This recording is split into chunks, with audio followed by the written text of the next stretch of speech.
U koszek 9 ziznej no znali livai, что oni także mogą być poklonnikami black metal?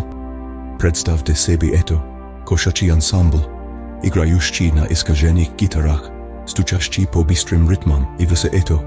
Podróżowaja wesma wypečatliający wokół black metal, krętne tradycjono podżanr metala, известен swoim bystrym tempom i nieobičnoj strukturoj piosen.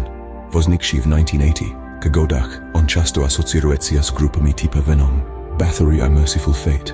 Przedstawcie naszych koszaczych druzej, rock muzykantów z trupnoj kraskoj i pseudonimami. Przedstawiających teatralnie wystупления, которые превращают кота в катастрофические. Ich teksty, antychrystian sataninski, даже okultnietami, a estetyka, temnaja, prowokacjonaja, z notkoj gotyczeskiego oczarowania.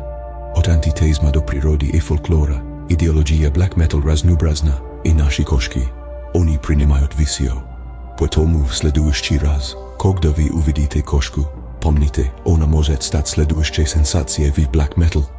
Krótka pauza.